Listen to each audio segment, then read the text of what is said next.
fuudhuu isaan gammaddee jechuudha. Fe'ee gajeeraa yookaan amma deemu amma fuudhee asun deebi'u waan ta'eef shimachitti harkisu.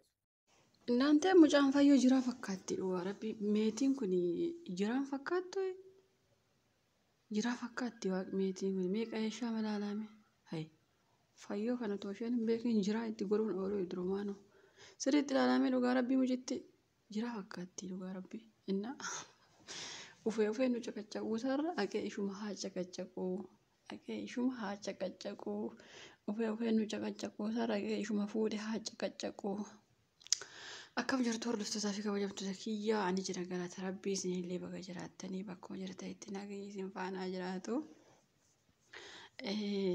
mucayyoon mucaa dhugumatti sammuu qabdudha maashaallah ijaarraa fi guddadhu intaloo dhugaa dubbachuu fi dhugaa isheeti abbaan ormaa hin ulfaata ufee nu caqacaquu isaarra achumaan haa badu itti dhugaa isheeti obboleettii koo tokkotu jira yeroo tokko akkasuma haala abbaa ormaa nutis hin beekna namichi nu lole jennaan horii daftanii gashuu diddanjee yeroo hundaa nu lola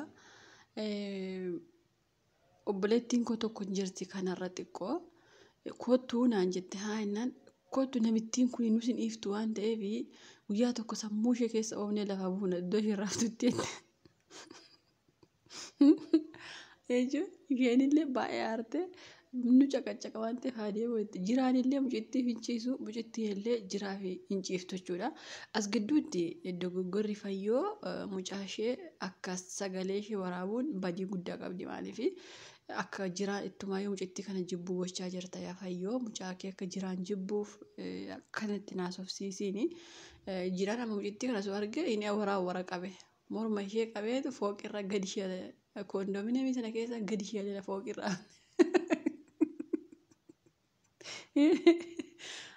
Tabat bagashii jibbe dhugaa rabbi naante maddi qaala namaa guddisaadha nama tokko waan beektani abbaa ormummaa isaati malee akkamittiin jibbaa jettani abbaan ormaa akkasuma nu gochaa ture nuunillee dhugaa rabbi inumaa abbaa ormaatu obboleettii kiyya takkallee obboleessa kiyya takkallee ajjeesira dhugaa rabbi isinitti barukutee jechuudha iddoo immaan koo jiratti seenaa kanallee guyyaa takka isinii himaa immaan koo gabaa deemtee obboleettii kiyya ka hangafaa ka umuriin ishee waggaa 12 immaan koo fudhattee deemtee achi heerumtee jechuudha ajjeese ishee kana keessa dha'ee dhugaa rabbi isinitti hima jechuun abbaan ormaa hin ulfaata garuu amma fayyoon mucaa ishee akkasitti waraabsisuu badii qabdi jechuudha asuma jiraanne rukuteellee jechuun aara kamaaliif amma tooni isin otoo ta'e abbaa mucaa keessanii abbaa manaa keessanitti fudhattanii argitanii abbaan manaa keessanii jaalatamu akkam dhugaa rabbi ani karaa gamaa koo baga jibbeen jiraanii maaliif kan namaati nama guddisamu እናንተ annama guddisamu maali dhugaa rabbi baga jibbee እና amma jiraan mushurraa ta'ee jira walumaa galatti iyyuu maaliif jireenya ofii keessatti murteeffachuu waan keessaafuu isin warra shamarranii yoo durbummaa hin qabaanne ani durbummaa hin qabu jedha yoo mucaa hin qabaanne ani mucaa hin qabu jedha amma akka fayyoo kana salphattanii xumurri keessan salphina amma fayyoon salphatte jedhatti mar dhugaa rabbi yaaduma ishuma jajjabeessuuf akkuma isheen wanti hin taane fayyoo kiingi fayyoo akka injiraamiire sibichaa miti waan kun hammudate jennan jajjabeessina malee namoota baay'ee salphata waan akkanaan amma fayyoon salphattee jirti dhugaa rabbi jira biratti isheen salphoo jedhamti maaliif mucaa osoo qabdu hin qabu jettee nama tokkotti heerumuun hin barbaachisa qabaatti qabaa jedhi maanni yoo si fuudhe si fuudhu yoo si yaa'isu dhugaa rabbi isin jedha bara na har'a gaafa jiraan fu'u immoo baay'ee keessantuu iyyaa jira lilleettani ani garuu jiraan fu'uutti fayyoo irratti fu'uu isaatti na gaddisiisas na gammachiisas maaliif isheenuun goyoomsite waan ta'eef ishee giraallee rakkoo takka hin qabu garuu hiriyaa ta'anii wal jala deebi'uutu badii qaba amma sabboontuun hiriyaa ishee taate irraa fudhachuutu rakkoo godhate malee jiraan fayyoo irratti fuudhuu waan takka waan isin dhiisiisuun qabu dhugaa rabbi keessaafuu namoonni viidiyoo hojjetan baay'een keessanii dhiitanii bakka leeb akkamittiin irratti fuudhaa akkamitti kun ta'uun qabu dhiira bara kanaa zarraaf ol na qaba ganna deebisaa jechuu jirtani no baga fuudhe dibbiin godhee baga fuudhe garuu rakkoon nama beektu nama ati beektu hiriyaa kee sirratti fuudhutu si aarsa malee fayyoo irratti fuudhuusaa 3-4 otoo fuudheeyyuu gaariidha maaliif maa boksite isheen Maali jiraan yoo isheen mucaan qabaa yoo isheen jetteen fuudhu moo maali'a? Dhugaa rabbi isiniin jedha. Fayyoo miskiinaa, fayyoon akkas taatee, fayyoo irratti fuudhee, isheen sun immoo hudduu jala qabachuu aqxee, quuftee koomentii keessa innaa lillaahi wa innaa raajoo maal taatanii? Dee maal taatanii qoy? Ani bara keessaafuu waanuma jechuun namni wal fuudhuun waanuma jiru abbaan manaas immoo haadha manaarratti fuudhuun waanuma jiru ta'eetu jalqaba ilaaluunis immoo waan gaariidha. Dhugaa rabbii isiniin jedha. Nama sabboontuun waan gaarii goote jechuu koo osoo hin taane sabboontuun abbaa manaa irraa fudhachuutti badii qabdi garuu osoo nama biraatti hirmaattee homaa rakkoo hin qabu. Baay'een keenya waan fayyoo beeknuuf fayyoonis immoo waan hin jiraamedha. Waan kana ta'eef malee sabboontuun abbaa manaa namarraa fudhachuun faashinii miti. Har'a waan kun waan faashinii ta'ee uummata akkana cinqee mataa isin albaasuuf hin qabu jechuu barbaadan. Dhugaa rabbiin itti hima. Maaliif namoota baay'ee iyyuu jira. Waa'ee jireenya nagaa ta'uu walla bagatti cabsite garuu maaliif asitti illee anamma gara fayyoo illee gara ishee kanaallee hin jedhu bara. Maaliif fayyoon badii dila kanillee gaafa duute azaabatti illee haganan azabamne jira azabdeetti fayyoon. Sinii galee. Dhugaa rabbii isin jedhu oksitee heerumuu maaltu fide?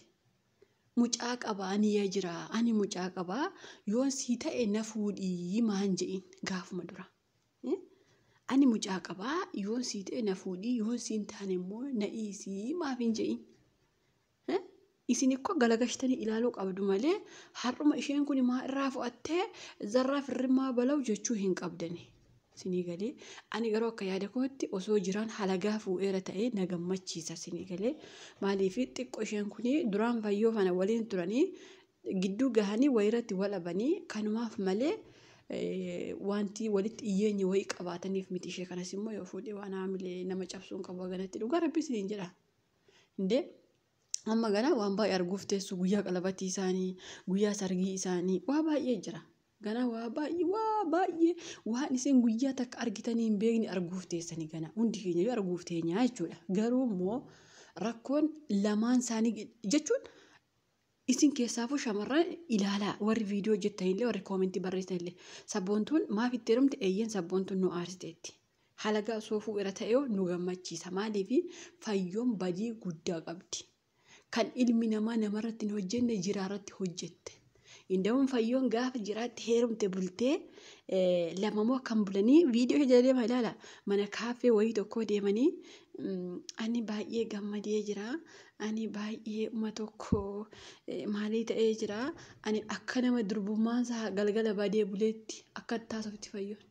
Akka nama durbummaa gatee taa'uyyuu dadhabee taasofti. Hin ta'u. Inkijibiina warri koomentii illee dhugaa rabbisin jira.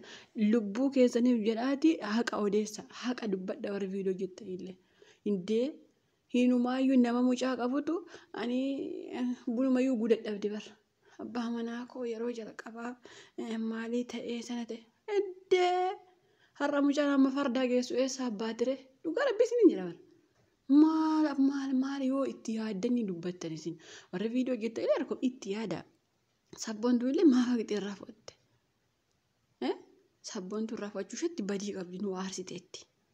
Garuu yoo irraa fudhattes wanta haganatti sammuu keenya nu galabbatee nu iyyisu. Amma sabboontuun gana waan baay'ee yeroo sargii isaanii yeroo qalabatii isaanii yeroo biyya isaanii deeman waan baay'ee gana waan isin gadhiiftuu fi u'uu jettanii mataa keessanitti arrii naquu hin qabdani.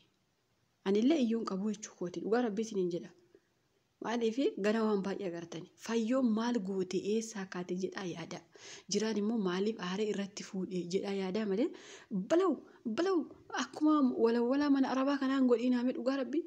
Ani fayyoonis badii qabdi sabboontuunis badii qabdi. Fayyoon mucaa oksuu isheetti badii guddaa qabdi. Yeroo dura abbaa manaa koo yeroo jalqabaa waggaa 5 keenyaan immoo mucaan uftee ati haadha kooti yoo fuudhe haa fuudhu kaayettu eessaa uftee hin ta'u dhugaaf dubbadha.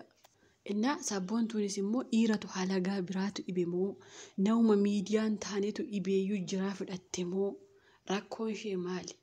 Jiraawuma fayyoo wal lolaa jiran argitee maaliif jiraa fudhatte? Dhugaa rabbii isiniin jedha. Jiraawumaa fi fayyoo wal loluu isaanumaa wal lolutti galtee maaf jiraa fudhatte? Sabboontuunis badii guddaa qabdi. Sinii galee jiraan otoo dubartii biraa fuudheera ta'e hamma kanan qeeqxan nan beeka. Maaliifi garuu waan sabboontuu illee nama miidiyaa taatee fayyoo illee nama miidiyaa taateef malee akka badii fayyoof osoo dubartii 3-4 fuudhee nam tokkoon keessan akka jiraattiin aarre nan beeka. Dhugaa rabbi maaliifi waan fayyoon jiraarratti goote waan cimaa waan ta'eef namni ilmoo qabuu miti durbummaa yoo dhabeeyyuu qaxaqaxee hareerra kaayee gashanda'u. Dhugaa rabbi isin jedha. Abbaa fi sheeka niitii koo fuudhee durbummaan qabu sheeka akkaman godha akkas taate warra sheeka gaafachaa oolu hin argu ijji keessan. Kanaafuu hin kijibiina garuma tokkotti jettanii dhugaaf dubbadha. Dhugaa rabbi isin jedha dhugaaf dubbadha. Ilmoo keessaniif taa'uu danda'a waan ta'eef dhugaaf dubbadha. Dhugaa rabbi isin jedha nallee gingeessitanii. Indee maal taatanii? Indee garuma tokkotti hin kufiinaa kaa. Fayyoon badiin qabdu gaama. Fayyoon badiin qabdu. Hinuma akkataatti isheen daddala qaqqabtu gaafa heerumte 3-4 bultee mana kafee deemanii isheen kun dhiira biraa dhibee kan nama miidiyaa itti heerumtu dhugaa rabbi halagaa biraa abde nama biraa nama miidiyaan taane abdee sabboontuun kan itti jiraa fudhatte lamaan isaaniiyyuu badii qabu siigalee isheen kun ilmoo ishee oksutti badii qabdi isheen sun immoo jiraaf fayyoo wal lolaa jiranitti maaf haqxee jiraa irraa fudhatte. Kanaafuu gana waan baay'ee arguuf deemtu waan ta'eef waan sabboontuuf jiraan godhan gana argitu waan ta'eef hin iyyiina rabbi obsasiiniif haa kennu obsumaan taa'aa eeggadha.